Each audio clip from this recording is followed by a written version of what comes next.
Next up, we have Iron God Sakupen Hell Yes RMX by mr-jazzman. I assume this is featured in Geometry Dash.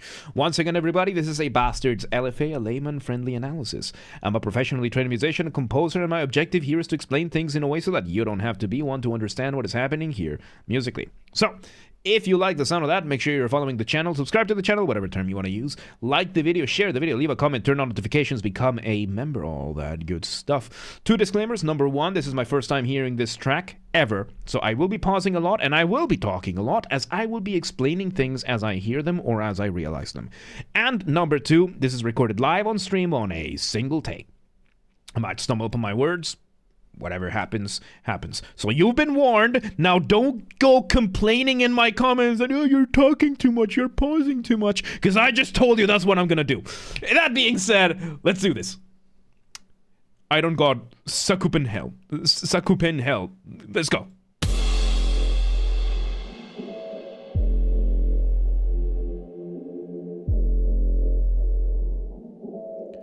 This is surprisingly subtle for a start. So we started with the initial kick drum, like bass drum, crash cymbal, and then we have a very distant, kind of sounds like a guitar, kind of sounds like a bass, giving us what sounds kind of like a riff.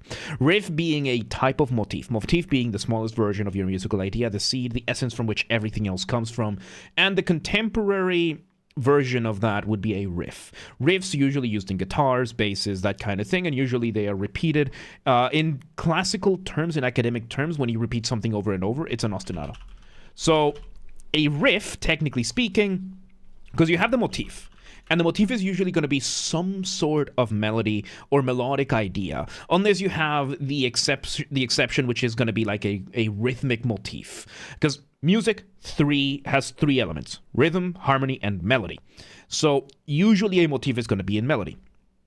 So if you add motif plus ostinato, which ostinato is repeating the exact same thing over and over and over again, and then you put these on whether a guitar or a bass.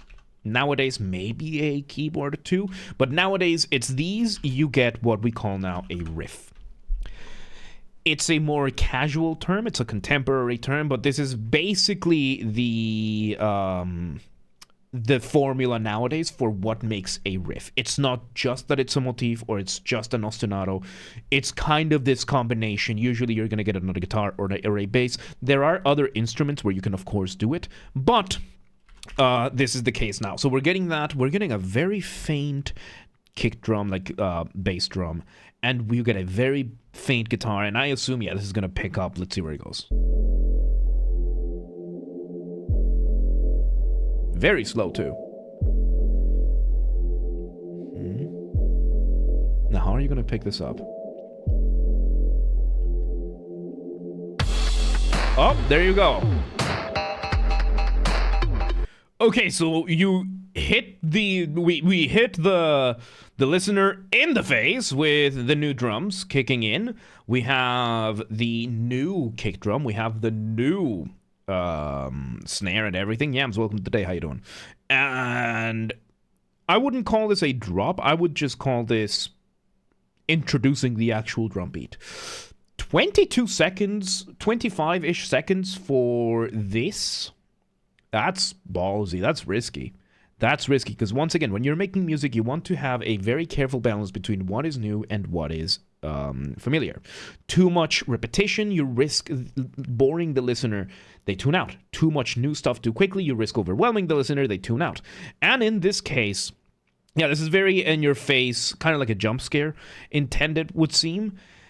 I would have added maybe a couple of variations after the second repetition of that very subtle part that we had that did drag a little bit too far. But it's because, nowadays we have, you repeat things 4 to 8 times. It repeated 4 times. Now we have the variation. I would have I tried to add some sort of variation after the second repetition without compromising the rest. It's a tricky balance to achieve, but you had a very slow, very, very subtle bass drum going there. You could have probably added one extra bit here or there, and it would have probably worked really nicely. That's just my opinion. It's still working. Let's see where it goes. The bass is a little bit more. Oh god. Okay, and now we are having a bunch of delay in these synths that we're getting. Very percussive. It's blending a little bit between the drums and the synth. It's really good. It's a really good combination because it's blending the rhythm with the melody. However, it is using a lot of delay. So when it comes to echo in music, unless you actually record on scene that there's echo, digitally there's going to be two types of echo. There's delay and then there's reverb. Delay is the kind of echo that you get, and yes, Nico, very good. There's the kind of echo that you get when you're standing like at the Grand Canyon and you yell and you wait a moment and then your voice bounces back, that kind of thing. Reverb is when you are at an auditorium or an empty church or something like that, and it's that kind of echo, like more immediate echo. And what we're having right now, a lot of, is delay. Oh boy, there's a lot of delay here. I would say in this, we are seeing things being overplayed a little bit.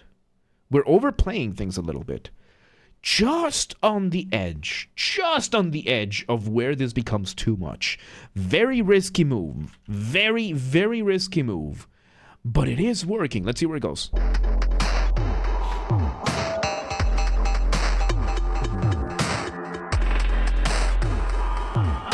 The bass is slowly becoming more and more apparent, and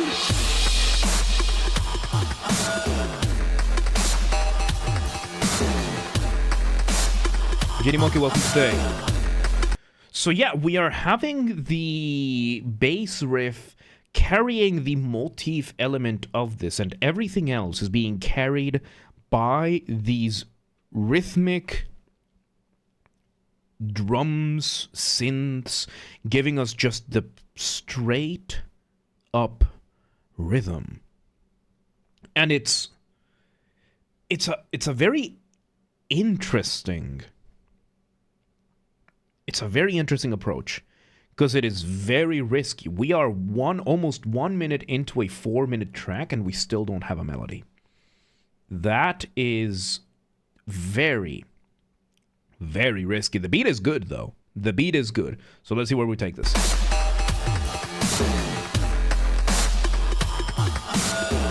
We're having those synths slowly building more and more. We repeat again.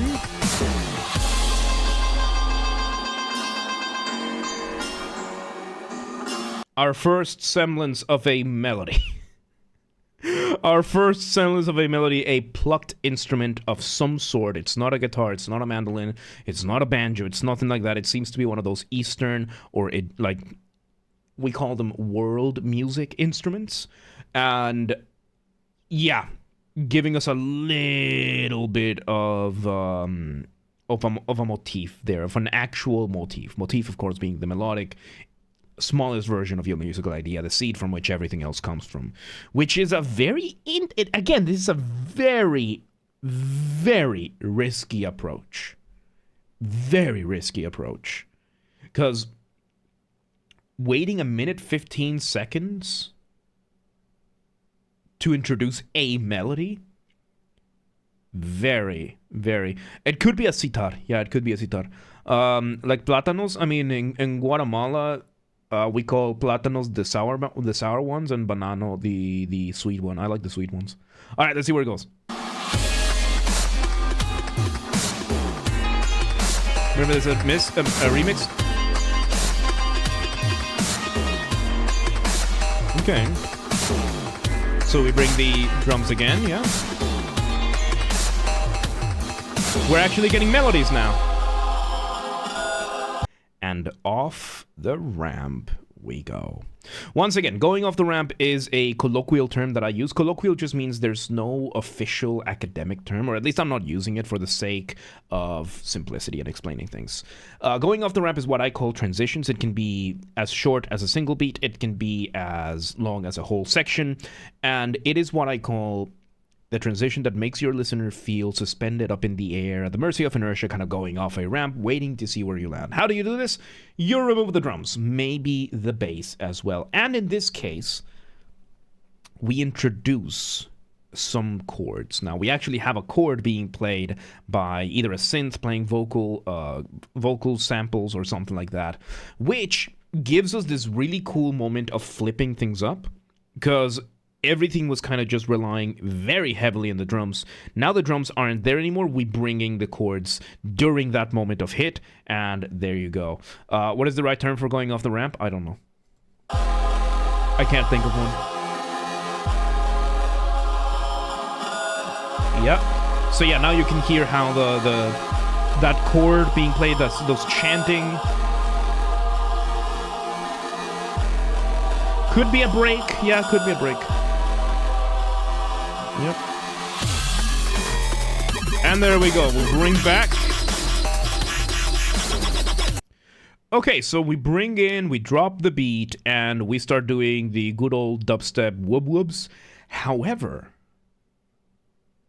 we are not using them in the bassy way that most dubstep artists do it.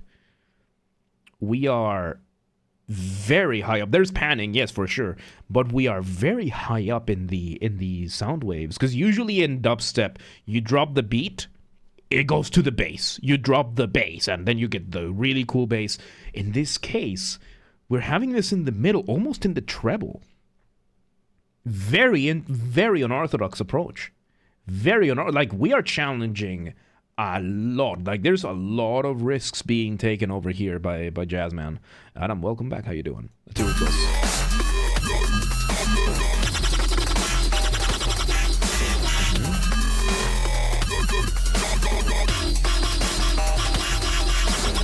And again, so yeah, we're having a good old dropping of the beat. When it comes to music, again, you want to keep the careful balance between what is familiar, what is new. Dropping the beat is usually an exception to that. And I think right now, the reason why this is not working as well is because we are basically not using a bass.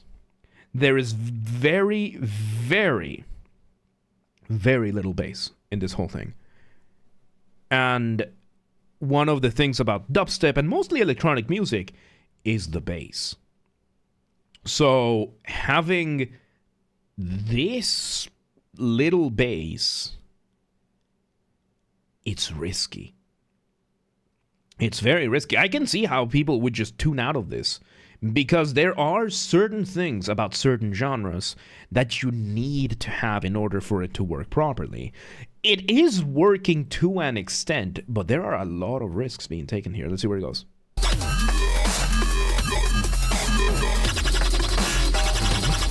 So yeah, anyhow, where I was going with the whole familiar versus new, when it comes to electronic music, dropping the beat is one of the very few exceptions that you have where you don't need to reuse the motif, you don't need to re-explore anything, you don't really need much. All you need is, well, to do something cool. That sounds cool. And these ideas, rhythmically speaking, they are cool. Rhythmically speaking, they are cool, but they are missing that bass to it. And that is throwing me off. I don't listen to too much dubstep. Like, all the electronic music I listen to, I've been listening with y'all. Most of it. Recently, most of it, right? Like, I would say 90% of the electronic music I've listened to has been here on stream. So, I'm not that into the genre. I'm not that involved in the genre. And even I can tell this is missing bass. This is missing the bass. And it's not a good thing. And you know that when you have somebody saying this needs this other thing, that it's missing, that's a bad sign.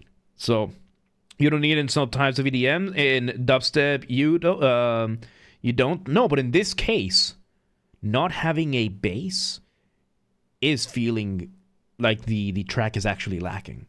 So let's just see where it goes. Let's just see where it goes. There we go. We're finally starting to introduce more bass.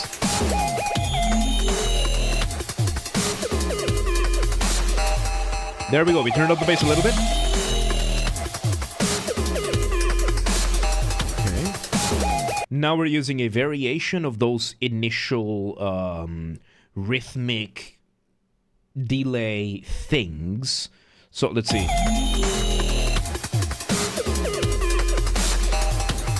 Like, the beat works. The beat itself works. We changed the drum a little bit. Ever so slightly. Subtle change. Let's see.